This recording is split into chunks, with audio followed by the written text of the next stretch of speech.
যা বেটা, তুই তুকারি করবা না, তুই তুকারি করবা না প্লিজ না। রিল্যাক্স করো। কেমনে রিল্যাক্স করবো আমি? তুমি সবার সামনে পুরো বাংলাদেশ দেখছি তুমি কেমনে আমার সাথে তুই তুকারি করছো। আরে overreact সবাই করছো দেখেছে, কেন রে? সবাই দেখেছে তুমি কেমনে তুই তুকারি করছো। তোমার তোমার জন্য মরতে পারি ও সুন্দরী তুমি গলার মালা। ঝামেলা। এই যে দেখো তোমার জন্য আনছি আছি কোলা। শালার বেটা নাইজেরিয়া উগান্ডা, আমি রোজা। আপনার অনুভূতিটি কি একটু দর্শকদের সাথে শেয়ার করবেন? Okay bro sure. গরু ছাগল খাসি, আমি একমাত্র হিপ হপ সন্ত্রাসী। এই আমার জীবনে দিয়েছিস কষ্ট, পথ মাথা নষ্ট, পথ ভ্রষ্ট, ঠিক আছে? ওকে ওকে দর্শক, আমাদের এই নিউজটি এই পর্যন্তই।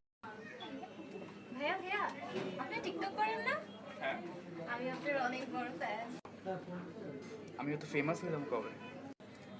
একটা কোশ্চেন ছিল ভাইয়া, হ্যাঁ শিওর। আপনার ভিডিওতে কেউ লাইক দেয় না কেন? আপনার লজ্জা লাগে না একটা ছেলে মানুষ ফলো করতে, একটা মেয়ে মানুষ হয়ে? কই আমি ফলো করলাম? আমি তো ফলো করি নাই। তাহলে ওই খাম্বা নিচে দাঁড়া আপনি কি করতেছিলেন? কারেন্টের লাইন ঠিক করতেছিলেন? আপনার বাবা কারেন্টের মিস্ত্রি? তোমাকে, আই মিন আপনাকে পছন্দ